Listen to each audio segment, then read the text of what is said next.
Your alarm went off this morning. You silenced it, checked your phone, and started a day that will run on the clock's schedule, not yours.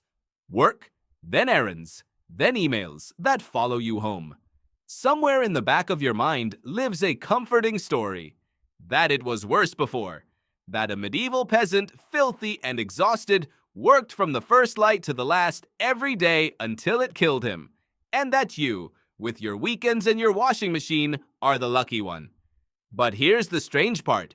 When historians actually counted the hours, the story fell apart. By some estimates, a medieval English peasant may have worked fewer hours across the year than you do. The person you pity might have had more days off than you will ever see. Now, before your brain rejects that, let's be clear about what it doesn't mean. It doesn't mean their life was better. Medieval life was hard in ways that are difficult to even imagine. No medicine that worked. Cold. Hunger in bad years.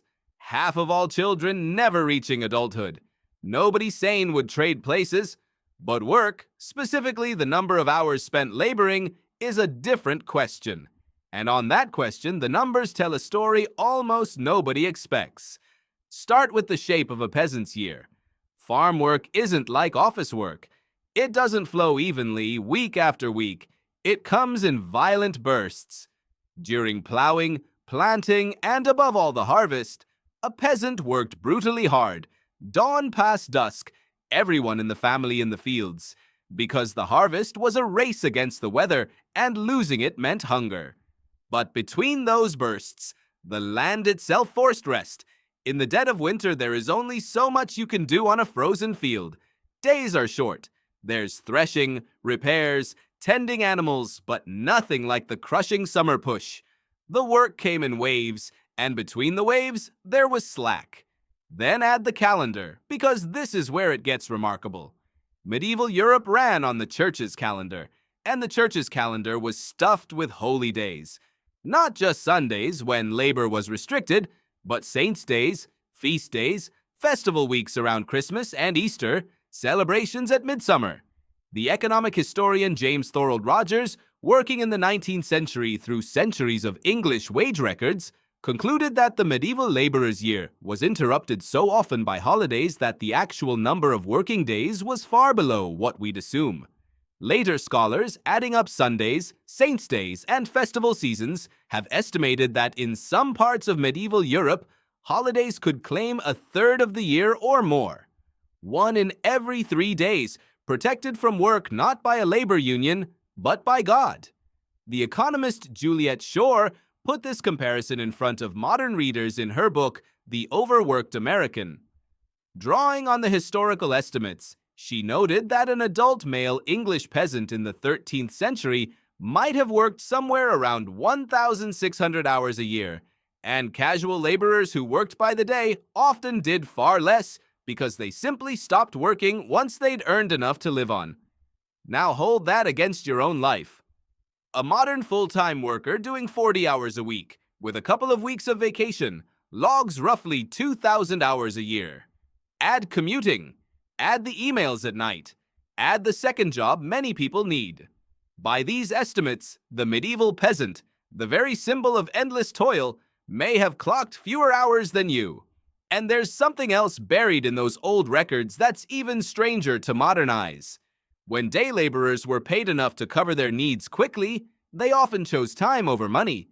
Employers in the late Middle Ages complained bitterly about workers who would simply not show up once they'd earned enough for the week.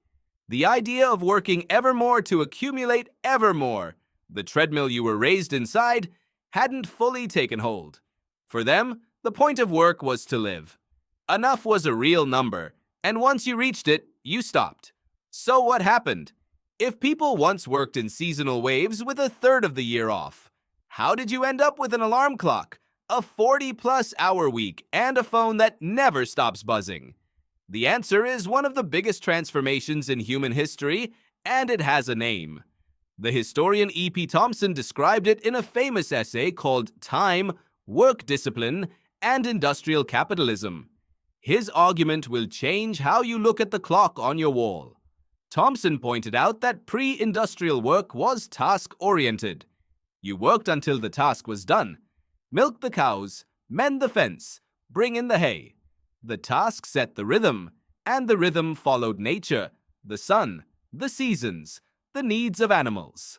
Nobody worked by the hour because for most of history, ordinary people couldn't even measure an hour. Time wasn't money. Time was just the medium life happened in. The factory changed everything. A factory full of expensive machines only makes money when everyone works in synchrony at the same time for as long as possible. So the factory needed something new.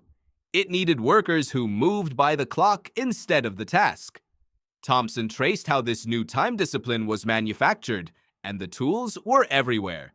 Factory bells and whistles, fines for lateness, schools that trained children to sit still through scheduled hours before they were old enough to work them, sermons condemning idleness as sin.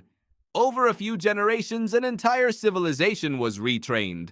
Work stopped being a set of tasks embedded in life and became a block of hours sold to someone else. And the old holidays, the saints' days, and festival weeks were stripped away one by one, condemned as wasteful, until the industrial worker of the 19th century labored longer hours than the medieval peasant ever had. That's the twist inside the twist. The darkest hours of overwork in Western history were not medieval. They were modern. The factory worker of 1840, grinding through 70 or 80-hour weeks, would have looked at a 13th century peasant's calendar with envy. The weekend you treasure. It had to be invented, fought for by labor movements across decades. The 8-hour day, the paid vacation, all of it was clawed back piece by piece from a system that had erased the older, slower rhythm. In a sense, the labor movement wasn't inventing leisure. It was trying to recover a fraction of what the peasant calendar had simply included. But here's the part of the story that lives inside you right now. The clock didn't just conquer the factory. It conquered your mind. You feel it when you can't relax without guilt. When a free afternoon makes you anxious, as if you're wasting something. When you measure your own worth in productivity and rest feels like theft, even when the rest is yours. That instinct isn't ancient. Your ancestors, by every account, did not feel guilty during the 12 days of Christmas. The guilt is an artifact, installed by a few centuries of time discipline, a voice trained into your culture so thoroughly that it now speaks in your own head and you mistake it for yourself. And notice what happened to the boundary between work and life. The peasant's work, however hard, ended. The field couldn't follow him into the cottage at night. The harvest couldn't ping him at dinner. Your work can. The same technology that freed you from the field put the field in your pocket. Surveys of modern workers consistently find the workday bleeding into evenings, weekends, vacations, in a way that would have been physically impossible for almost all of human history. The peasant worked with his body and rested his mind. You rest your body and your mind never clocks out. None of this means you should romanticize the Middle Ages. Their leisure came bundled with hunger, disease, and a life that could end from a scratch. Given the choice, you would keep the antibiotics and the heated floor every single time. But the comparison is still worth staring at because it breaks a myth you were raised on. The myth that history is a straight line from endless toil toward ever more freedom, and that your schedule is the natural, inevitable way humans work. It isn't. The 40-plus hour, clock-driven, always-reachable year is a recent invention, barely a few centuries old, layered on top of hundreds of thousands of years of task-based, seasonal, burst and rest human labor. Your body and brain were built for the older rhythm. That may be exactly why the new one exhausts you in a way that's hard to explain. Why you can sit at a desk all day, barely moving, and come home more drained than any harvest could have left you.